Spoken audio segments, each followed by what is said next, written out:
नमस्कार। देवरिया की आवाज रेडियो केसरी से प्रस्तुत है स्थानीय हालचाल। पहले मुख्य हालचाल। जिला पंचायत अध्यक्ष ने छोड़ी गाड़ी, ई रिक्शा से किया सफर। गुणवत्ता खराब मिलने पर तोड़ा गया 28 लाख रुपए का नाला। 10 स्कूल वाहनों का काटा गया चालान। जिला पदाधिकारी ने आज कई विभागों के साथ की समीक्षा बैठक। मंदिर में मूर्ति तोड़ने पर इलाके में हो गया तनाव, भारी संख्या में फोर्स हो गए हैं तैनात। स्थानीय हालचाल के इस अंक के साथ मैं निकेत मिश्र। अब हालचाल विस्तार से। देवरिया में जिला पंचायत अध्यक्ष गिरीश चंद तिवारी ने ईंधन बचत और ऊर्जा संरक्षण का संदेश देने के लिए गुरुवार को सरकारी गाड़ी छोड़ दी। उन्होंने ई रिक्शा और रोडवेज बस से सफर कर लोगों को सार्वजनिक परिवहन अपनाने के लिए प्रेरित किया। बताया जा रहा है कि जिला पंचायत अध्यक्ष शहर के विभिन्न इलाकों में ई रिक्शा से पहुंचे। इसके बाद वह रोडवेज बस से अपने घर सलेमपुर के लिए रवाना हुए। इस दौरान उन्होंने आम यात्रियों से भी बातचीत की और सार्वजनिक परिवहन के इस्तेमाल को बढ़ावा देने की अपील की। पंडित गिरीश चंद तिवारी ने कहा कि बढ़ते प्रदूषण और ईंधन की खपत को देखते हुए सभी लोगों को जरूरत पड़ने पर ही निजी वाहनों का प्रयोग करना चाहिए। उन्होंने कहा कि छोटी दूरी के लिए ई रिक्शा, साइकिल और सार्वजनिक परिवहन का उपयोग करने से पेट्रोल डीजल की बचत होगी और पर्यावरण भी सुरक्षित रहेगा। प्रधानमंत्री की अपील के बाद अब अलग अलग क्षेत्रों में भाजपा के नेता तेल की बचत को लेकर अपने वाहनों की कटौती शुरू कर दिए हैं और इसी कड़ी में देवरिया में भी पंडित गिरीश चंद तिवारी ने सरकारी वाहन छोड़कर अब सार्वजनिक वाहन से यातायात व्यवस्था शुरू किया है।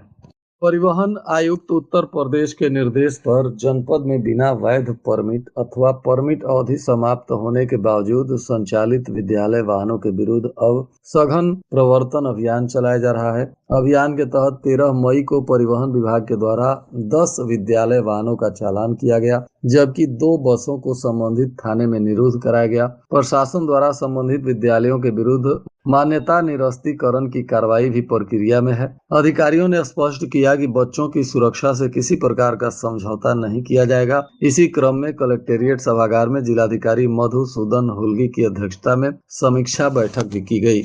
इस दौरान जिलाधिकारी ने बाल विकास समिति एवं वन स्टॉप सेंटर के कार्यगत गतिविधियों की समीक्षा की। बैठक में उन्होंने बाल विवाह, बाल श्रम एवं महिला अपराध से जुड़े मामलों पर गंभीरता के साथ प्रभावी कार्रवाई सुनिश्चित करने के निर्देश दिए। जिलाधिकारी ने कहा कि बाल विवाह की रोकथाम के लिए सभी संबंधित विभाग पूरी सक्रियता एवं समन्वय के साथ कार्य करें। उन्होंने कहा कि बाल विवाह का मूल कारण अशिक्षा एवं सामाजिक जागरूकता की कमी है। ऐसे में बालिकाओं की शिक्षा पर विशेष ध्यान दिया जाए तथा उन्हें विद्यालयों में प्रवेश दिलाकर आत्मनिर्भर बनने के लिए प्रेरित किया जाए। उन्होंने अधिकारियों को निर्देशित किया कि बाल विवाह की संभावित घटनाओं की समय रहते पहचान कर उन्हें रोका जाए तथा संबंधित परिवारों को शासन की विभिन्न योजनाओं से लाभान्वित भी किया जाए। नगरपालिका प्रशासन ने बड़ी कार्रवाई करते हुए नंदना वार्ड दक्षिणी पश्चिमी में बन रहे निर्माणाधीन नाले के एक हिस्से को ध्वस्त करा दिया। करीब 28 लाख रुपए की लागत से बन रहे इस नाले में अनियमितता पाई गई और घटिया सामग्री के इस्तेमाल की शिकायतें मिल रही थी, जिस पर जांच पड़ताल करने पर सत्यता की पुष्टि हुई, जिसके बाद कार्रवाई की गई। यह नाला रामचंद्र गौड़ के मकान से कृष्णा धर्मकांटा तक जल निकासी के लिए बनाया जा रहा है। स्थानीय लोगों का आरोप है कि नाला कार्य में मानकों की अनदेखी की जा रही है। शिकायत में कहा गया था कि नाले के निर्माण में लाल और सफेद बालू का इस्तेमाल किया जा रहा है, जिससे गुणवत्ता प्रभावित हो रही है और इसी को देखते हुए नाले के एक बने हुए हिस्से को ढहा दिया गया।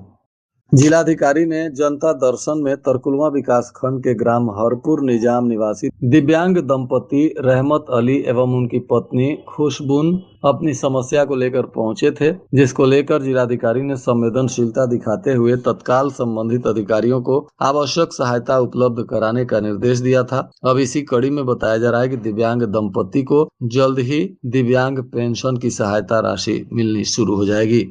जिलाधिकारी ने कलेक्टेरिएट के सभागार में दीवानी एवं बार एसोसिएशन के पदाधिकारियों एवं अधिवक्ताओं के साथ परिचयात्मक बैठक भी की। इसमें उन्होंने अधिवक्ताओं से संवाद करते हुए न्यायिक एवं राजस्व संबंधित व्यवस्थाओं को और अधिक प्रभावी एवं सुचारू बनाने पर चर्चा की। जिलाधिकारी ने कहा कि बार एवं बेंच के बीच बेहतर समन्वय एवं निरंतर संवाद की स्थिति से ही फरियादियों को त्वरित एवं प्रभावी न्याय मिलेगा। उन्होंने कहा कि न्यायालयों का नियमित संचालन होने पर ही सकारात्मक परिणाम सामने आएंगे तथा अधिक से अधिक लोगों को समयबद्ध न्याय मिल सकेगा। बैठक के दौरान अधिवक्ताओं द्वारा विभिन्न समस्याओं एवं सुझावों से भी जिलाधिकारी को अवगत कराया गया। इस पर जिलाधिकारी ने कहा कि कुछ समस्याओं का समाधान तत्कालिक रूप से कराया जा सकता है। उन्होंने शौचालय, रिकॉर्ड रूम एवं अन्य मूलभूत सुविधाओं से संबंधित समस्याओं में भी शीघ्र सुधार लाने का आश्वासन दिया।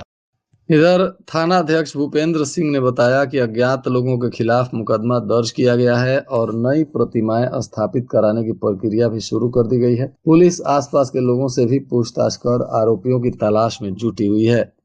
इधर तरकुलवा थाना क्षेत्र के कोन्हवलिया बाबू राय गांव में छोटी गंडक नदी के किनारे स्थित काली माता मंदिर परिसर में बुधवार की रात अराजक और अज्ञात तत्वों द्वारा नंदी और हनुमान जी की प्रतिमाएं क्षतिग्रस्त कर दी गई। गुरुवार की सुबह इसकी जानकारी मिलते ही ग्रामीणों में भारी आक्रोश फैल गया। सूचना मिलते ही एडिशनल एसपी, सीओ सदर समेत 4 थानों की पुलिस मौके पर पहुंच गई और हालात को नियंत्रित कर लोगों को समझा बुझाकर मामले को शांत कराया गया। एहतियात के तौर पर मंदिर परिसर में फोर्स भी तैनात कर दिया गया है। बताया जा रहा है कि प्राचीन शिव मंदिर है और रोज की तरह मंदिर के पुजारी देर शाम पूजा आराधना के बाद सो गए थे और तभी अज्ञात लोगों के द्वारा मंदिर में घुसकर मूर्ति को खंडित किया गया। बघौच घाट और सखनी ग्राम सभा के पास नवयुवक दलों ने एक सफाई अभियान शुरू किया। यह पहल ग्राम सभा के सफाई कर्मियों की लापरवाही, कमियों और अनुपस्थिति के कारण की गई, जिससे क्षेत्र में गंदगी और असुरक्षा बढ़ रही थी। बाईपास नहर के पास स्थित पुलिया की ईंटें जर्जर अवस्था में टूट चुकी हैं और इसकी दीवारें दोनों तरफ से क्षतिग्रस्त हैं। इसके अतिरिक्त मोड़ पर घनी झाड़ियों के कारण दृश्यता बेहद कम हो जाती है, जिससे लगातार दुर्घटनाएं हो रही हैं। स्थानीय लोगों के अनुसार कुछ दिन पहले इसी स्थान पर एक युवक की जान भी चली गई थी। इस गंभीर समस्या को लेकर स्थानीय नव युवकों ने स्वयं मोर्चा संभाला और स्वच्छता अभियान चलाया।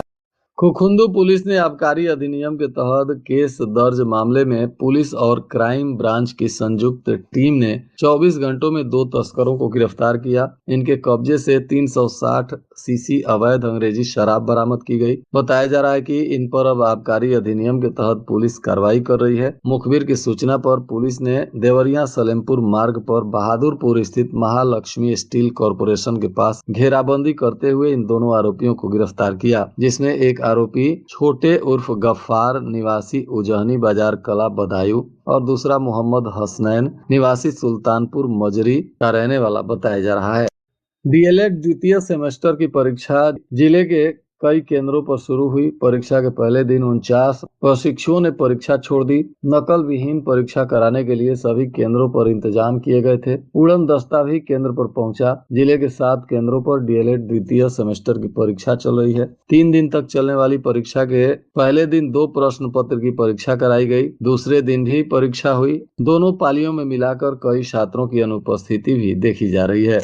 महिलाओं एवं बालिकाओं की सुरक्षा और स्वावलंबन को लेकर मिशन शक्ति फेज का 5वां अभियान चल रहा है। इसके तहत शक्ति दीदी महिलाओं और बालिकाओं को जागरूक कर रही हैं। सुरौली की मिशन शक्ति टीम ने दुर्गावती देवी इंटर कॉलेज उसरा बाजार में तथा सलेमपुर की टीम ने रामपुर बुजुर्ग में महिलाओं और बालिकाओं को सरकार की कल्याणकारी योजनाओं और हेल्पलाइन नंबरों की जानकारी देकर उन्हें जागरूक किया। महंगाई की मार झेल रहे सोना चांदी के दुकानदारों के लिए बुधवार का दिन और भी भारी क्षति का रहा। सरकार ने आयात शुल्क पर 6% से बढ़ाकर 15% और कस्टम ड्यूटी 10% से बढ़ाकर 15% कर दिया। इसका सीधा असर भाव पर पड़ा और सोना चांदी के भाव में उछाल आ गया। सोना 9,000 रुपए और चांदी 16,000 रुपए बढ़ गया। 750 मनरेगा कर्मियों को 6 माह से वेतन नहीं मिला है। जिला मुख्यालय से लेकर ब्लॉकों और ग्राम पंचायतों में भी एसपीओ, तकनीकी सहायक, रोजगार सेवक और ऑपरेटर तैनात हैं। लगन और बच्चों के एडमिशन के समय वेतन नहीं मिलने से सभी मनरेगा कर्मचारी आर्थिक तंगी से जूझ रहे हैं।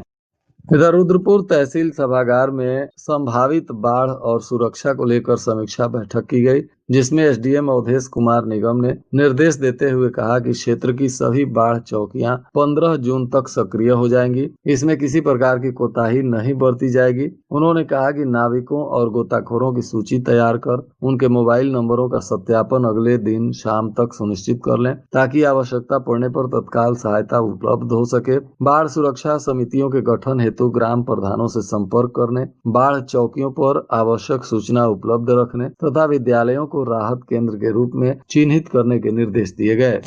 महर्षि देवराहा बाबा मेडिकल कॉलेज के विभागों में बिना किसी सूचना के अचानक जूनियर रेजिडेंट्स के न आने से दिक्कत हो रही है। ओपीडी में कार्य पर असर पड़ रहा है, तो वहीं वार्डों में भी डॉक्टरों की तैनाती को लेकर परेशानी हो रही है। जो जेआर हैं उन पर बोझ बढ़ गया और ऐसे में जेआर बढ़ाने की बात भी कही जा रही है। और आज के मौसम का तापमान देवरिया में न्यूनतम 26 डिग्री सेल्सियस और अधिकतम 37 डिग्री सेल्सियस रहने की संभावना है। अंत में मुख्य हालचाल एक बार फिर। जिला पंचायत अध्यक्ष ने छोड़ी गाड़ी, ई रिक्शा से किया सफर। गुणवत्ता खराब मिलने पर तोड़ा गया 28 लाख रुपए का नाला। 10 स्कूल वाहनों का काटा गया चालान। जिला पदाधिकारी ने आज कई विभागों के साथ की समीक्षा बैठक। मंदिर में मूर्ति तोड़ने पर इलाके में हो गया तनाव, भारी संख्या में फोर्स हो गए हैं तैनात।